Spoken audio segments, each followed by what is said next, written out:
बिस्मिल्लाहिर्रहमानिर्रहीम। तमाम तारीफ अल्लाह के लिए, दुरूद सलाम मोहम्मद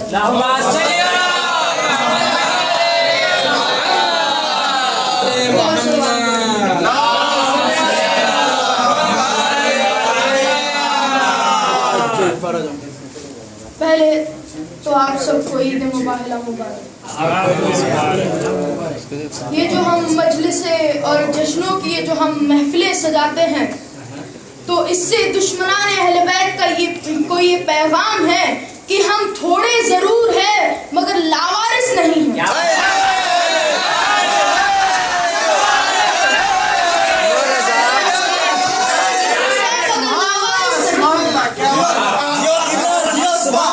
जश्नों में से कोई गरीब से आता है,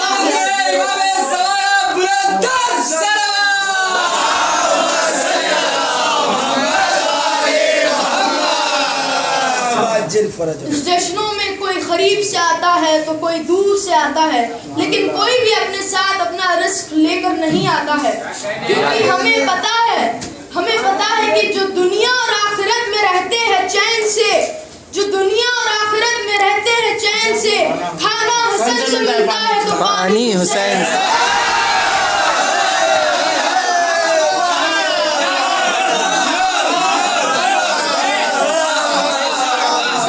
जिसके दिल में अली न हो वहाँ पर ईमान नहीं होता है, और जिसके दिल में हुसैन न हो वहाँ इंसान नहीं होता।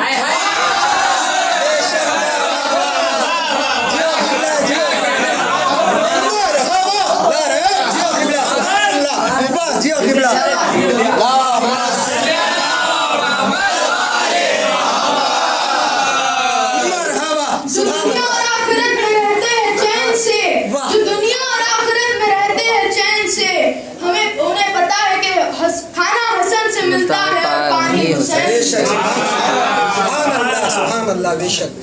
जो ईसाई थे, जो नजरानी थे, उन्हें टैक्स भरना कबूल नहीं था, लोग कबूल नहीं कर रहे थे, तो लोग नजरान से यहाँ पर आए, तो उन्हें पता चला कि इस्लाम के सबसे बड़े रसूल है, तो वो लोग अपना मुकद्दमा लेकर रसूल खुदा के पास गए और कहा कि सलाम किया, तो फिर रसूल ने अपना मुंह फेर लिया। तो फिर जब वापस निकल रहे थे तो उन्हें एक बड़े साहब मिले, तो आप लोग समझ गए होंगे।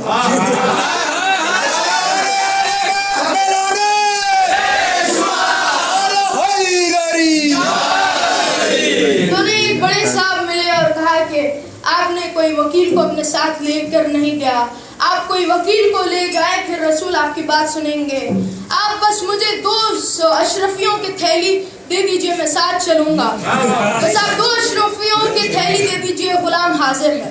फिर उन्होंने दूसरे दिन सोने की थैलियां दे दी, फिर वो रसूल के पास गया और कहा, उन्होंने बड़े साहब ने कहा अस्सलाम वालेकुम, फिर रसूल ने फिर से मुंह फेर लिया, फिर वो लोग नजरानी फिर चले गए, फिर और एक बड़े साहब आए और कहा कि उन्होंने वकालत ठीक से नहीं पढ़ी, उन्हें वकालत ठीक से नहीं आते हैं, मेरे अच्छे लोग को मैं जानता हूँ, लेकिन मैं आपसे 3 अशरफियों की थैलियां लूंगा। फिर उन्होंने दे दी, फिर गए तो फिर कहा कि अस्सलाम वालेकुम, फिर रसूल ने मुंह फेर दिया, फिर वो नजरानी परेशान हो गए, फिर वो उसी रास्ते में जाते रहे। फिर एक मस्जिद में एक कमर खम शख्स ने अपनी कमर उठाई, जिसके सीने पे मिन्ना अहलल बैत,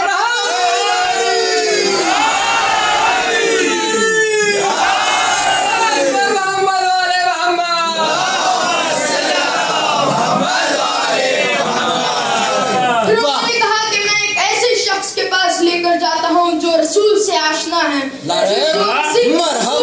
रसूल को अच्छी तरह से जानता है। फिर उन्होंने उन नजरानियों को इमाम अली के पास लेकर गए और फिर इमाम अली ने कहा कि हाँ मैं रसूल के पास लेकर जाऊंगा, लेकिन एक शर्त पर, तुम ये अपना सोना उतार दो और अपनी ये रेशमी कपड़े उतार दो, क्योंकि ये इस्लाम में मर्दों के लिए सोना और रेशमी कपड़े हराम है। मौला और वो ईसाई रसूल के पास पहुंचे तो रसूल खुद खड़े हुए मौला के इस्तकबाल के लिए आए, और फिर रसूल ने उन ईसाइयों से पूछा कि ईसा कौन है, तो फिर उन नजरानियों ने कहा कि ईसा अल्लाह के बेटे हैं। तो फिर कहा कि ईसा कैसा अल्लाह के बेटे हैं, तो उन्होंने कहा कि क्योंकि ईसा को कोई बाप नहीं है। फिर रसूल खुदा ने कहा कि आदम को मान लो, ना तो आदम का कोई बाप है और ना ही कोई माँ है। वाह वाह, सुभान अल्लाह, सुभान अल्लाह, सुभान अल्लाह। जी फिर उन्होंने रसूल खुदा ने कुरान पढ़कर सुनाई, हदीसें पढ़कर सुनाए। तो रसूल खुदा ने 7-8 दिन तक कुरान पढ़कर सुनाई, लेकिन उन्हें कोई असर ना हुआ, उन्हें कोई असर ना हुआ। अरे फिर रसूल ने कहा कि जब तुम्हें कुरान से कोई असर नहीं पड़ता तो मैं हसन और हुसैन को लाता हूँ, ज़हरा और अली को लाता हूँ। आप लोग ये समझिए कि जब खुद रसूल खुदा को खाली कुरान काफी नहीं है, रसूल खुदा को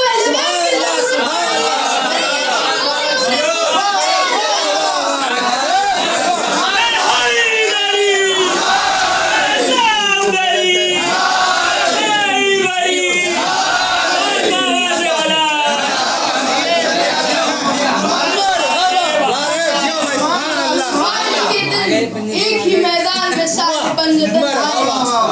ये पंजतन कौन है जिसे अल्लाह दुरूद भेजता है?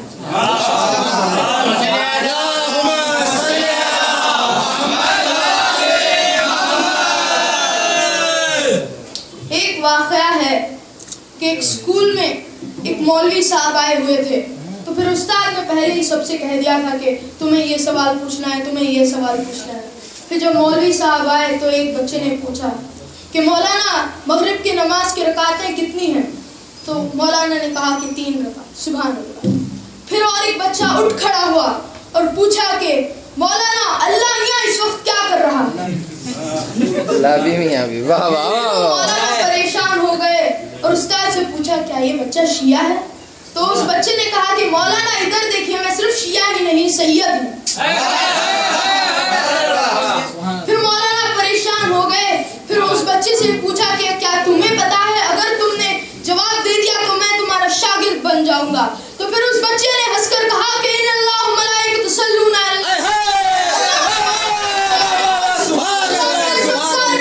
पर दुरूद भेजो।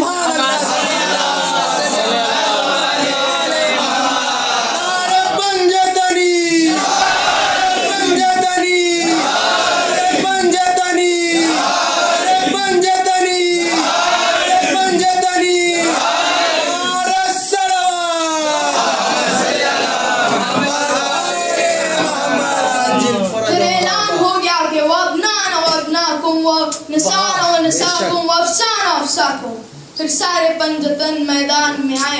सबसे आगे रसूल थे। रसूल के एक हाथ में इमाम हसन थे और एक हाथ में इमाम और गोद में इमाम हुसैन थे। फिर पीछे बीबी फातिमा ज़हरा सलाम अलैहा। रसूल ने कहा कि तुम अपनी औरतों को लाओ, हम अपनी औरतों को लाएंगे। तुम अपने बच्चों को लाओ, हम अपने बच्चों को लाएंगे। तुम अपने जैसों को लाओ, हम अपने जैसों के लाएंगे। तो फिर यहाँ पर जो बच्चे थे, यहाँ पर बच्चे हसन और हुसैन थे जो जन्नत के जवानों के सरदार थे, और औरतों में बीबी ज़हरा थी जो सबकी सरदार थी, और फिर इमाम अली थे जो सबके अल्लाह के वली है। फिर जब आए तो फिर कहा कि फिर सबसे पीछे इमाम अली थे। क्यों सबसे पीछे इमाम अली थे? हर जंग में तो इमाम अली सबसे आगे रहते थे, लेकिन मुबाहले के वक्त सबसे पीछे इमाम अली थे। क्योंकि इसलिए रखा क्योंकि लोग ये ना समझे कि नसरानी ईसाई लोग इमाम अली को देखकर डर कर कबूल कर लिया। इसलिए इमाम अली को पीछे रखा कि लोग ये ना समझे, ताकि इमाम हुसैन को सामने रखा ताकि लोग समझ जाए कि रसूल खुदा ने लड़ाई से नहीं सदाकत से मुबाहले।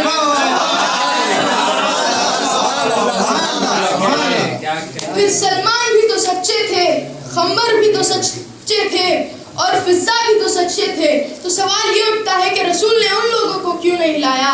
रसूल ने उन लोगों को इसलिए नहीं लाया क्योंकि नसरानियों के पास भी कोई आम लोग नहीं थे।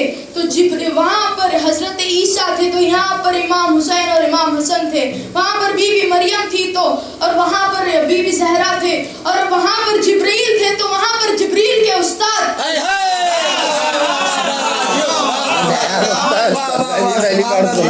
ऐसे ही रसूल खुदा ने दुआ के लिए हाथ उठाया तो ईसाई लोग परेशान हो गए और कहा कि ऐ अल्लाह, ये इतने नूरानी लोग हैं, अगर ये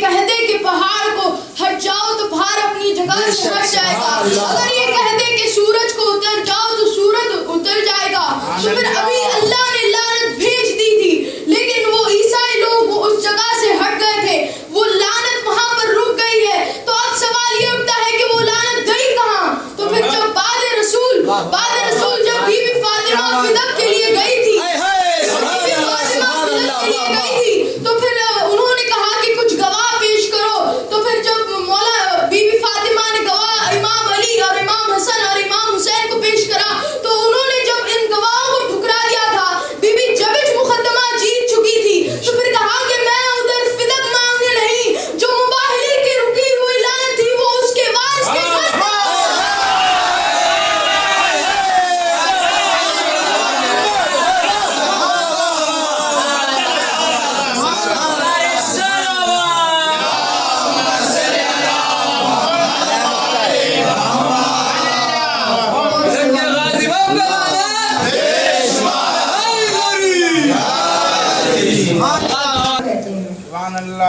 रविश अपनी अलग सबसे जुदा कहते हैं, रविश अपनी अलग सबसे जुदा कहते हैं।